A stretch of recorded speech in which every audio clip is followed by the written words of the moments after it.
భారత్పై భారీ దాడికి చైనా ప్లాన్ చేసిందా? తూర్పు లడాఖ్లో తరిమి కొట్టడంతో తన కుట్రలను పీఓకేకు షిఫ్ట్ చేసిందా? ఈ ప్రశ్నలకు సమాధానం అవుననే వినిపిస్తోంది.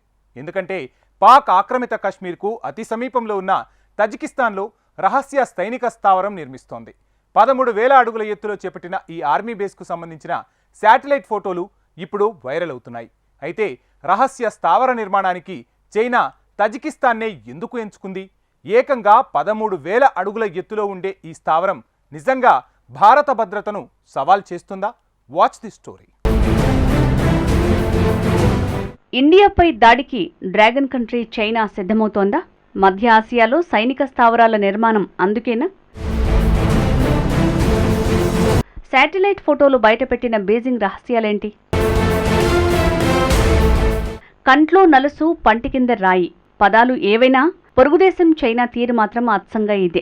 అనవసర సమస్యలు సృష్టించడంలో పాకిస్తాన్తో పోటీ పడుతున్న చైనా తూర్పు లడాక్ వివాదం మరవకముందే ఇప్పుడు కొత్త కుట్రకు తెరతీసింది. తూర్పు లడాఖ్లో విజయం సాధించలేకపోయిన చైనా ఇప్పుడు పీఓకేపై కన్నేసింది. తజకిస్తాన్లో 13,000 అడుగుల ఎత్తులో చైనా సైనిక స్థావరాన్ని నిర్మిస్తోందని శాటిలైట్ చిత్రాలు వెల్లడిస్తున్నాయి. ఈ ప్రదేశం పాక్ ఆక్రమిత కశ్మీర్కి చాలా దగ్గరగా ఉంది. ఈ ప్రాంతంలో రహస్య సైనిక స్థావరాన్ని నిర్మించి అక్కడ ఫిరంగిని ఏర్పాటు చేయాలని చైనా భావిస్తోంది. చైనా ఎప్పుడూ విస్తరణవాద ఆలోచనతోనే ఉంది. పొరుగు దేశాల భూభాగాన్ని కబ్జా చేసేందుకు చైనా ఎప్పుడూ ప్రయత్నిస్తోంది. ఈసారి తజికిస్తాన్లో పీఓకే పక్కనే చైనా సైనిక స్థావరాన్ని నిర్మిస్తోందని, దశాబ్దాలుగా ఈ నిర్మాణం కొనసాగుతోందని ప్రచారం జరుగుతోంది. తజికిస్తాన్లో దాదాపు దశాబ్ద కాలంగా చైనా సైనిక స్థావరాన్ని నిర్మిస్తోందని శాటిలైట్ చిత్రాల ద్వారా ది టెలిగ్రాఫ్ తన నివేదికలో వెల్లడించింది. ఇది 13,000 అడుగుల ఎత్తులో ఉంది. సోవియట్ యూనియన్, రష్యా నుంచి విడిపోయిన తర్వాత తజికిస్తాన్ స్వతంత్ర దేశంగా అవతరించింది. మరోవైపు తజికిస్తాన్లో సైనిక స్థావరం నిర్మాణం వార్తలపై చైనా స్పందించింది. మీడియాలో వస్తున్న వార్తలు పూర్తిగా తప్పు, నిరాధారమైనవని చైనా రాయబార కార్యాలయం పేర్కొంది. వాస్తవానికి మాక్సర్ టెక్నాలజీస్ ఉపగ్రహం నుంచి తీసిన కొన్ని ఫోటోలను షేర్ చేసింది. చైనా రహస్య సైనిక స్థావరాన్ని నిర్మిస్తోందని పేర్కొంది. సైనిక స్థావరం గోడలు, యాక్సెస్ రోడ్లు ఆ ఫోటోల్లో స్పష్టంగా కనిపిస్తున్నాయి.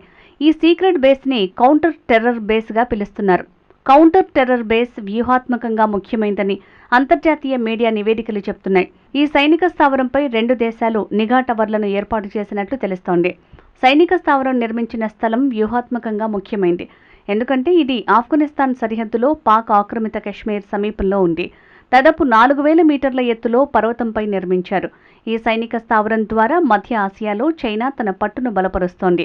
పీఓకే సమీపంలో ఈ స్థావరం ఉండటం, 13,000 అడుగుల ఎత్తులో నిర్మించడం వల్ల భారత్తో యుద్ధంలో చైనా పైచేయి సాధించడానికి వీలుంటుందని రక్షణ నిపుణులు ఆందోళన వ్యక్తం చేస్తున్నారు.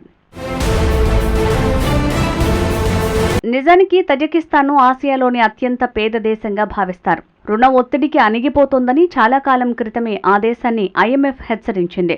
తజికిస్తాన్పై అత్యధిక రుణభారం చైనా నుంచే ఉంది.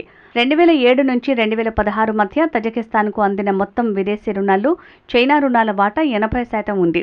తాజాగా ఆ లెక్క మరింత పెరిగింది. ఈ రుణభారంతోనే తజికిస్తాన్ను బీజింగ్ ఒత్తిడి చేస్తోంది. సరిగ్గా 4 ఏళ్ల క్రితం తజికిస్తాన్ భూభాగాలను కబ్జా చేసే ప్రయత్నాలు చేసింది చైనా. తజికిస్తాన్ భూభాగంలో ఉన్న పామిర్ పర్వతాలు చైనాకు చెందినవేనని చైనా వాదించింది. చైనా ప్రభుత్వానికి చెందిన అధికారిక మీడియాలో వచ్చిన కథనాలను చూసి తజికిస్తాన్ ఆందోళన చెందింది. చో యావోలు అనే చైనాకు చెందిన చరిత్రకారుడు చైనా అందించిన సమాచారం ఆధారంగా అంటూ చైనా మీడియాలో ఓ వ్యాసాన్ని రాసుకొచ్చాడు. పామిర్ పర్వతాలన్నీ చైనాకు చెందినవేనని, వాటిని తజికిస్తాన్ తిరిగి చేయాలని చో యావోలు ఆ కథనంలో పేర్కొన్నాడు. చైనా చరిత్రకారుడు రాసిన కథనం ప్రకారం 1911లో కొత్తగా చైనా దేశం ఏర్పడినప్పుడు చైనాకు చెందిన భూభాగమంతా తిరిగి చేయాల్సిందిగా కోరటం జరిగింది. కానీ అప్పట్లో కొన్ని దేశాలు చైనా భూభాగాలను తిరిగి ఇచ్చేయగా ఇంకొన్ని దేశాలు ఇప్పటికీ చైనా భూభాగాన్ని తమ ఆధీనంలోనే ఉంచుకున్నాయని, పామిర్ పర్వతాలు కూడా అలా తజికిస్తాన్ ఆధీనంలోనే ఉన్నాయని చోలు అభిప్రాయపడ్డారు. వాస్తవానికి భారత సరిహద్దులో చైనా ఉనికి పెరుగుతోందని ఏడాది క్రితమే అమెరికా హెచ్చరించింది.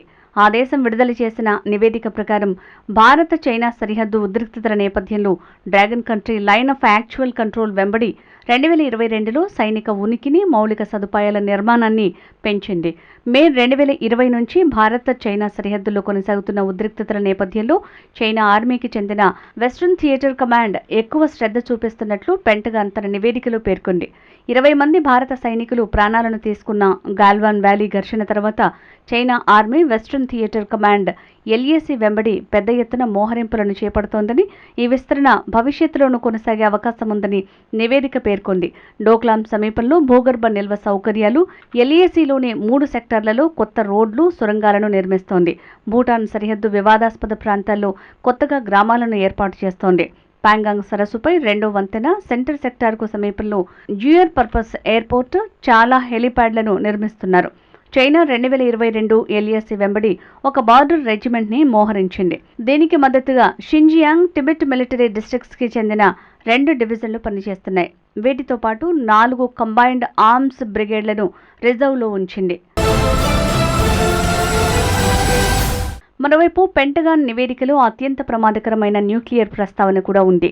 చైనా వద్ద ప్రస్తుతం 500 కంటే ఎక్కువ ఆపరేషనల్ న్యూక్లియర్ వార్ హెడ్స్ ఉన్నాయని, 2030 నాటికి ఇవి 1000 కంటే ఎక్కువ ఉండొచ్చని పేర్కొంది.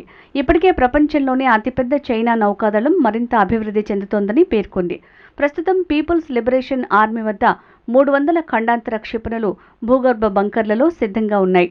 దేశంలో 3 ప్రాంతాల్లో వీటిని మోహరించడానికి వీలుగా 2022లో భూగర్భ బంకర్లను నిర్మించింది.